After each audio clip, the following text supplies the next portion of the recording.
हो आप सब लोग बेटा? आई होप सब अच्छे हैं, सब ठीक हैं। आज की इस वीडियो में जैसे कि आप सब लोगों को पता है कि आपके जो कंपार्टमेंट वाले एग्ज़ाम हैं वो 28 तारीख से स्टार्ट हैं और बहुत सारे बच्चों ने अभी फॉर्म भर दिए हैं, बहुत सारे बच्चों ने अभी नहीं भरे हैं। तो मैंने उसके लिए आप लोगों को बताया भी था कि डेट जो है वो ऑलरेडी अभी 14 तक हैं, तो आप लोग उसके लिए फॉर्म भर दीजिए, जितना जल्दी हो सकता है फॉर्म फिलअप कीजिए और पेपर सब दीजिए, ठीक है।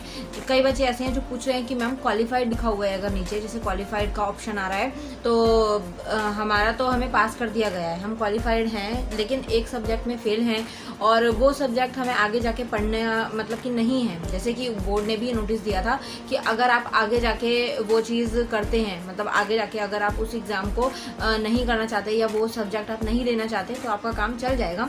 लेकिन अगर आपको वो सब्जेक्ट पढ़ना पड़ गया, मान लो अगर आपकी मैथ्स में कंपार्टमेंट आई है और आप आगे जाके पीसीएम लेना चाहते हो तो फिर आपको वो पेपर देना पड़ेगा, है ना। लेकिन अभी चांस ये है कि बच्चों को मैंने ये चीज़ें बोली हैं कि अगर आप क्वालिफाइड हैं और चाहे आपके किसी भी पेपर में कंपार्टमेंट है, आप उस कंपार्टमेंट को क्लियर कर लीजिए, क्योंकि बहुत ज़रूरी है वो चीज़।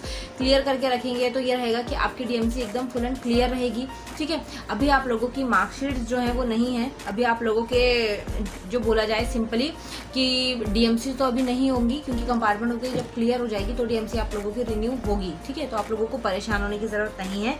और अब बच्चों के मन में जो मेजर डाउट चल रहा है, जो बच्चे बहुत ज़्यादा परेशान हैं कि मैम हमारा पेपर जो है, जो अभी कंपार्टमेंट वाला पेपर आएगा वो कैसा होगा, किस तरीके का होगा और पेपर में क्वेश्चंस कैसे आएंगे, एमसीक्यूज आएंगे नहीं आएंगे।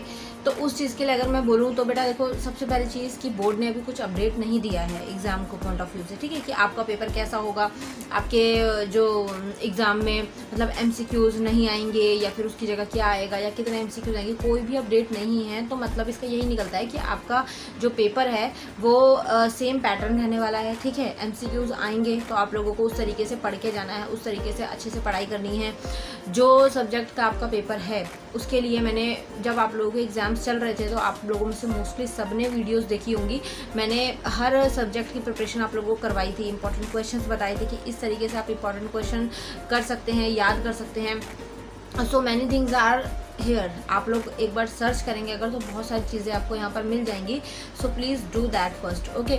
और एमसीक्यूज़ का जहाँ तक सवाल है तो जैसे मैथ्स में बच्चे जिनकी कंपार्टमेंट है, तो मैथ्स वाले बच्चे पूछ रहे हैं कि मैम एमसीक्यू की वीडियो बनाओ, तो वो सारी चीज़ें मैंने करवा रखी हैं, पैटर्न सेम रहेगा तो कोई प्रॉब्लम नहीं है। आप लोग आराम से जो हैं वो चीज़ें कर सकते हैं। चैनल पर आपको एजुकेशनल प्लेलिस्ट के नाम से, जब प्लेलिस्ट पे जाओगे आप मेरे चैनल पर तो एजुकेशनल प्लेलिस्ट के नाम से वहाँ पर एक प्लेलिस्ट है, वहाँ पर जब आप स्क्रॉलिंग करोगे वहाँ वीडियोज़ काफ़ी हैं, क्योंकि आप लोगों के जब एग्ज़ाम चल रहे थे तो मैंने काफ़ी वीडियोस वहाँ पर डाली थी उस प्लेलिस्ट में, अभी भी डाल रही हूँ।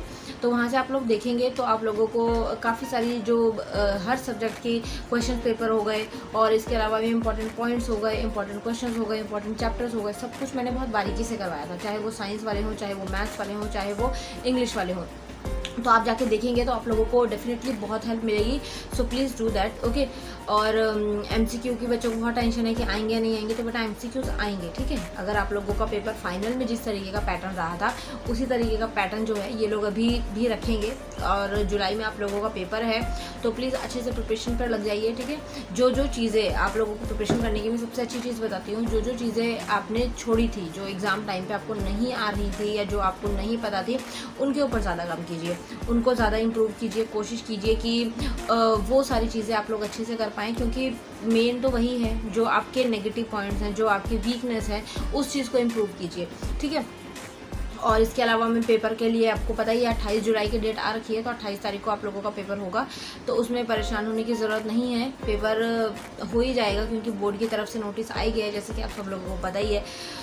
और इसके अलावा में बच्चों के एक दो डाउट और हैं जो कमेंट में वो लोग करते हैं कि मैम अगर हम लोगों का क्या बोलते हैं, ये 2 पेपर में अगर कंपार्टमेंट है तो क्या करा जाए, 2 पेपर में अगर कंपार्टमेंट है तो किस तरीके से हम लोग पेपर दे सकते हैं और हमारा साल जो है वो ख़राब होगा। तो बेटा वो आप लोगों के स्कूल पर डिपेंड करता है। अगर आपके स्कूल अच्छे हैं, मतलब आपके स्कूल आपको लगता है कि हाँ हमारे यहाँ पर एडमिशन जो है दे देंगे, तो आप लोग एक बार स्कूल में पता कीजिए, और अगर वो मना करते हैं तो हाँ ऑब्वियसली आपको 1 साल वेट करना पड़ेगा, आपको नेक्स्ट ईयर एग्ज़ाम देना पड़ेगा, ठीक है।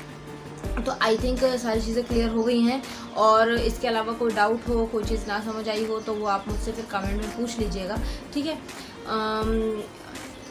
बच्चों के मेजर कॉमन डाउट यही हैं सिर्फ, और बाकी वो एग्ज़ाम के लिए करते हैं कि मैम एग्ज़ाम हमारा इस एग्ज़ाम का क्वेश्चन पेपर बता दो या फिर क्वेश्चन बता दो, तो वो सारी चीज़ें आपको प्लेलिस्ट में मिल जाएंगी, तो परेशान होने की ज़रूरत बिल्कुल भी नहीं है, ठीक है। और कोई इसके अलावा डाउट हो तो टेलीग्राम ग्रुप है और इंस्टा पर भी हैं हम लोग, तो वहाँ की आईडीज़ आपको डिस्क्रिप्शन में मिल ही जाएंगी, तो वहाँ से आप लोग मुझसे कॉन्टैक्ट कर सकते हैं। मिलते हैं नेक्स्ट वीडियो में, बाय बाय।